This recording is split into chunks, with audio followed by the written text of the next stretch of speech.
Well, I was watching the video again of Mark Carney, his announcements for the military, but something I never picked up on before was Jolie standing there twiddling her thumbs.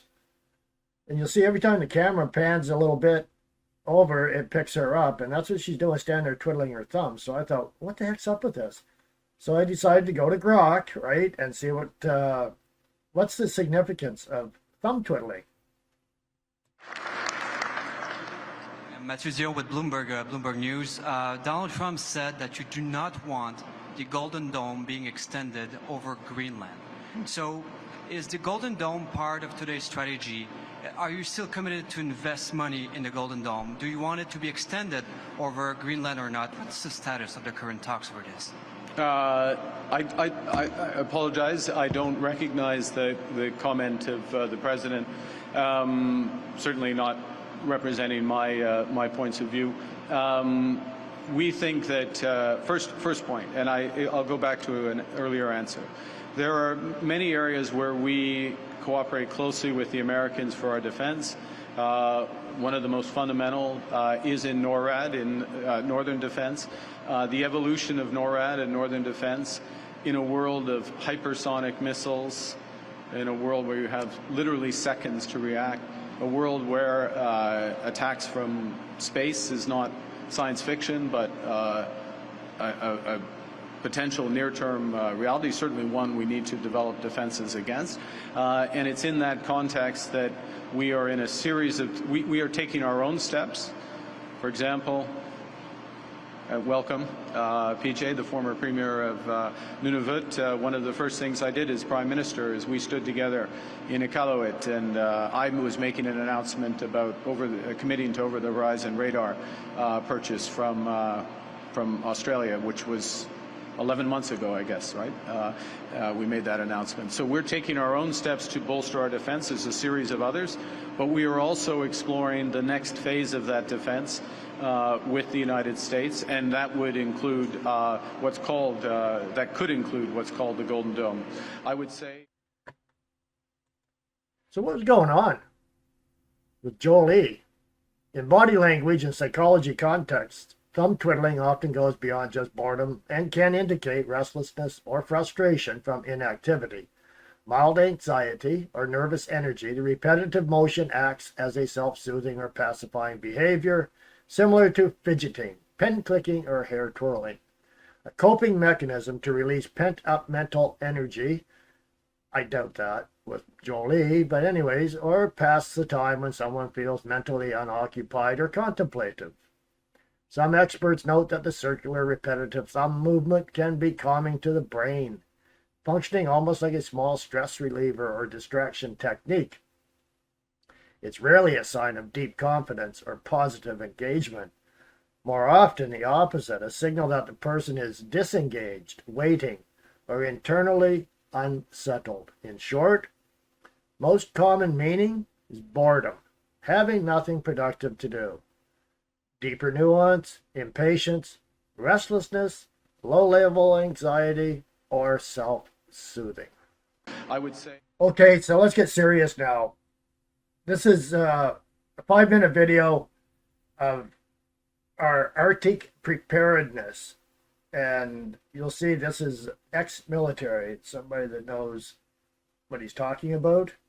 So...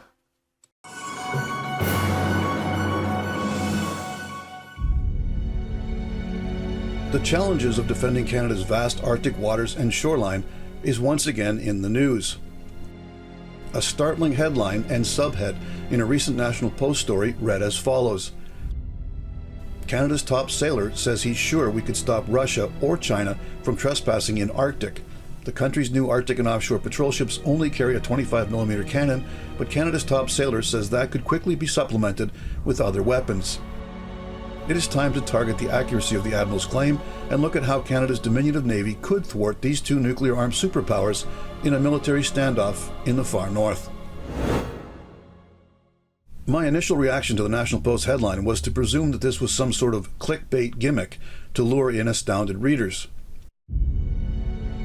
However, Vice Admiral Angus Topshee, the commander of the Royal Canadian Navy, did indeed tell the National Post that he is confident the RCN could stop Russia or China from transiting through the Northwest Passage without official permission. Topshee is so confident, in fact, that he believes Canada could do it solo. "We wouldn't need the Allies to come to our aid, we could deal with it ourselves," said Topshee. "We have the capacity to deploy our ships up there right now to stop them," he said. There's a lot to digest from Topshee's claim, and at first glance it would seem ludicrous to think we could deter the Russian or Chinese navies with a 7,000-ton Arctic and offshore patrol ship, AOPS, which mounts a single 25mm cannon. I believe what Topshee is suggesting is that with the AOPS, Canada could potentially meet presence with presence to confront any Russian or Chinese naval incursion into our waters. If it evolved into a hostile engagement, we would be toast. It also needs to be clarified that the AOPS, despite having the word Arctic in the name, have only a limited icebreaking capability. While the AOPS can operate in ice up to 1.5 meters thick, the heavy Russian and Chinese icebreakers can handle more than 2 meters of ice. The Russians are currently conducting sea trials on the newly launched icebreaker Ivan Papanin, which is reportedly capable of carrying cruise missiles. For those not familiar with naval weaponry, a cruise missile easily trumps a 25mm cannon. This past September, the People's Liberation Army Navy Plan of China deployed 3 heavy icebreakers to the Bering Strait Arctic Ocean approaches. For the record, China and Russia recently participated in a joint naval exercise in the Pacific named Operation Ocean 2024.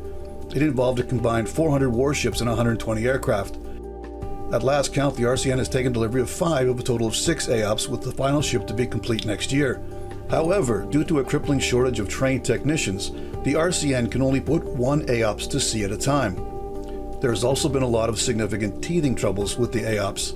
In addition to excessive flooding and contaminated water supplies, the AOPS still cannot deploy with the planned for Cyclone maritime helicopters. Right now, it's got a hangar, it's got a flight deck. That's the easy part, Vice Admiral Topshee told the National Post.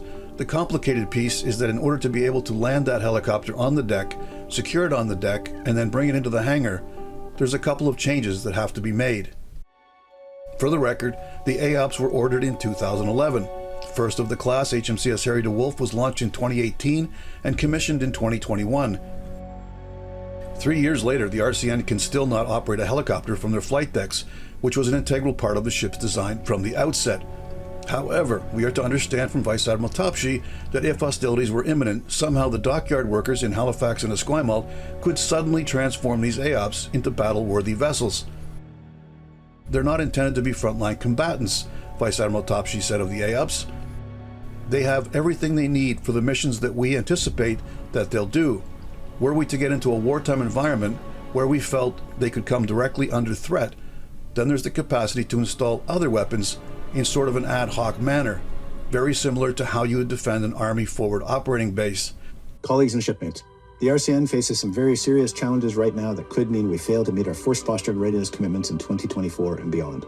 It was almost exactly 1 year ago that Vice Admiral Topshee released a very blunt video commentary entitled The State of the Royal Canadian Navy.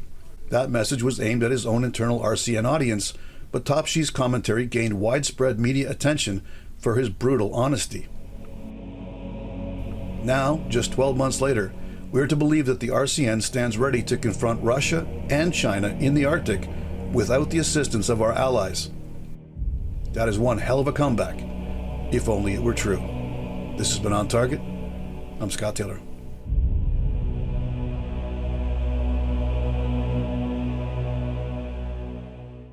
Well, thanks for watching. If you liked it, give it a thumbs up. If you want to catch up and join in on a live stream on Sundays at 6 p.m. Eastern Standard Time, by all means, we'd like to see you there. Bye for now. God bless.